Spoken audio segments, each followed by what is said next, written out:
Hello everyone, I hope that you're well. For those who don't know me, my name is Douglas. I am a colorist based in Paris and I work on a variety of different projects ranging from commercials, music videos and longer form. Today I'm going to explore a different concept than before because in the previous videos I used to break down a specific technique in Resolve, or I used to recreate a certain look.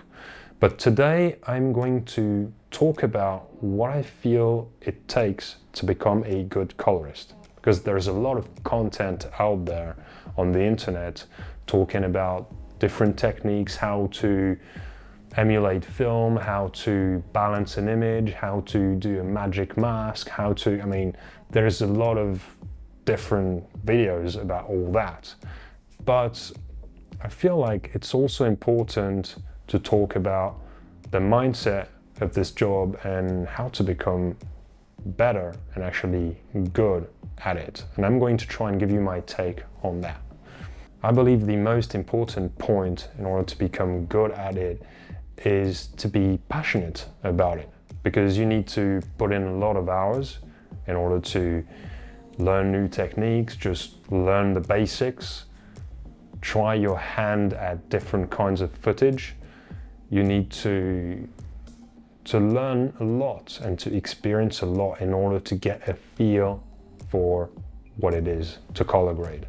And I don't think you can do that if you're not passionate about it, because after spending a few hours in the dark and learning about technical boring stuff and perhaps facing some bugs or just hitting the wall like, oh my god, I'm not able to recreate that look, it feels so hard, you're just going to give up. If you're passionate about it, you're gonna go through that plateau, go through that just long journey and come out victorious out of it. So I think that's the key thing for me, the passion. I also think you need to have the right attitude, because people are going to critique your work. When you work on a project, they're going to say it's too blue, too yellow, too this, too that, it's not enhancing the product enough, I don't think you did a good job at that. You're going to face a lot of criticism, especially when you're starting out, because it's going to be difficult for you to translate your client's idea into a grade. It's going to be hard at first, so you're going to face quite a bit of criticism and you need to be ready to accept it. At first I was taking that a bit personally. I thought that people just hated me, but it's not that. It's just that we're trying to progress together in order to build a grade that is going to serve the project at best. You need to be a good collaborator, and I'm going to tell you why. If people don't like to work with you because you're not friendly, because you're just a bad person to be around with, or you're just not listening to what they want, then they're just not gonna call you back. And this is key, because you're trying to be helpful to the project, you're trying to help the vision, the artistic vision, to elevate all that. And if you are just not open to do that, and you're just not friendly and listening, then it's just not going to work. People are not going to call you back and you're going to quit. So I think you need to be really, really, really careful about making people happy, listening to them and giving your best at just serving the project and your clients. That's key. You need to build experience and be a good problem solver. And that just, it comes through working in different kinds of projects. If you don't work on projects yet, then you might need to work on different stock footage. There's different websites out there, and if you try to work on overexposed, underexposed night shots, neon shots, daylight, tungsten, forest, desert, beach shots. I don't know. I mean, if you try and work on different kinds of shots like that, then it's going to be really helpful to you, because then you're going to have a sense of, okay, what can I accomplish with those shots? If you try to, for example, to do look recreations, that is going to help you immensely.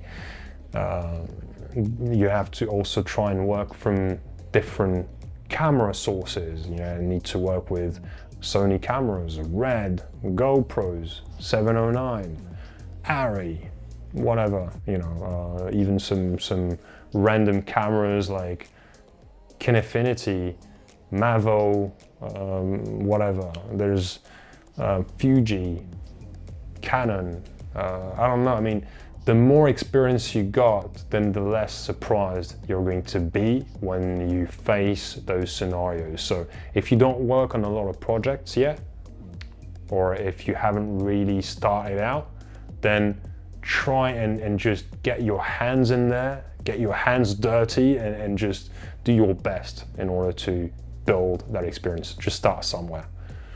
Ask people how you can improve. I think this is quite important, because sometimes you think you did well, and you probably did, but if you ask people, hey, how could I be a better collaborator? What could I have done better on this job? And you might be surprised. They might point out a thing you haven't really thought about, and you're gonna be like, wow, actually, I could improve that, and that could make a big difference. So don't underestimate that. And never stop learning. And I think some people might be disagreeing with me, because there are successful people out there who've been working in the same way for a very long time, and it's been working really well for them. But I believe that if you stay a little bit ahead of the trend, or if you stay ahead and, I don't know, just stay at the top of your game, then you're just going to know better about, for example, how to work remotely more efficiently, how to use color management workflows like ACES, RCM, how to work in HDR. I don't know, there's different ways that you can improve and learn new things. So I think this, to me, is key. Learn from other colorists as well, because you might pick up on some methods or techniques that they use, and that could inspire you. And don't underestimate that. I believe this one is one of the major ones for me. It's okay to fail at the beginning on some projects, and I'm going to say that I'm guilty of that, because I've been working on some projects in the past years ago, and I just failed. I think, I don't think that I succeeded at just leaving a good impression about my work. And those clients might have actually never called me back, and that's okay. I think it's a natural progression to start from the rock bottom in order to rise up. And what makes the difference is, again, as I stated earlier, it's your attitude, it's your hunger. Do you want to be good at this? I think it's Michael Jordan who said that he had to throw 10,000 shots in order to become good, I think. I'm not a basketball expert, but that's the essence of it. You need to do the reps in order to become good, and you start by failing. And I think that is totally okay. Mentorship. I think it is key to have more skilled people around you in color grading who you can talk to. And sometimes you'll want to ask things like, hey, I'm stuck with recreating a certain look. I don't even know where to begin. I'm a bit stuck with implementing that specific workflow. There is missing pieces in the puzzle. How can I do that? Or I'm facing a bit of a weird client energy or relationship here. How can I ease that off?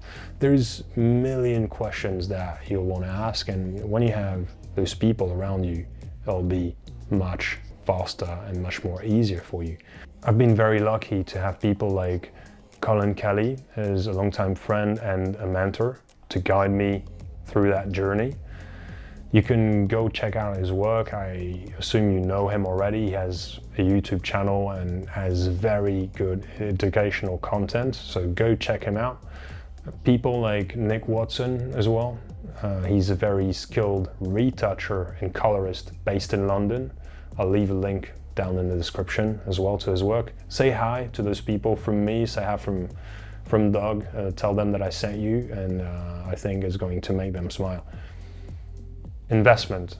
I think investment is key, and the more that you can invest in yourself, just do it, because when you're in that room behind that panel with the client in the room, the more that you know, the more experience that you have, the better. It can really go a long way. So don't slack on that, just invest in yourself. Invest that time, invest that money, invest that effort, whatever it takes, just do it. Gear as well. You need to have, the bare minimum I think is to have a calibrated reference monitor, because if you can't trust what you see, then all the decisions that you'll be making on that footage is going to be fouled, and you don't want that. So just get that checked, get that in check. Having a decent computer, a panel is obviously a plus, but yeah, just start with that monitor and don't slack on that. It's key, and get it calibrated and be assured that it's properly correct. Not to be afraid of the dark. That's a little bit of a joke, but when you are a little kid, you're afraid of the dark, right? And when you grow up, then it stops, I guess. For me, it stopped at least. But when you work as a colorist, when we post our work on Instagram or YouTube, whatever, it shines, it looks really cool and fancy. There's those cars, those music bands, whatever. It can be really attractive, but what you don't see is all the work that we do it in the darkness, and you need to be ready to spend days in the dark and be okay with that, because it is what it takes. So, I say it a little bit as a joke, but yeah, just you have to be okay with that and not to be afraid with the dark. All right, guys, that's it for today. I hope that you enjoyed this different kind of format, as it was important for me to talk about that aspect as well. Color grading isn't about just the technical stuff. There's a lot of content out there about how to use a power window, how to balance your footage, this and that. But there's a lot more to color grading than the technical stuff, and I wanted to give my perspective on all that. So let me know down there in the comments if you liked it. Ask me questions about future topics that you want me to cover. Like the video, subscribe to the channel as well to not miss the future content that I'll be making. Say hi to me on Instagram, I'll leave a link down in the description, and take care of yourself. I'll see you in the next one. Bye.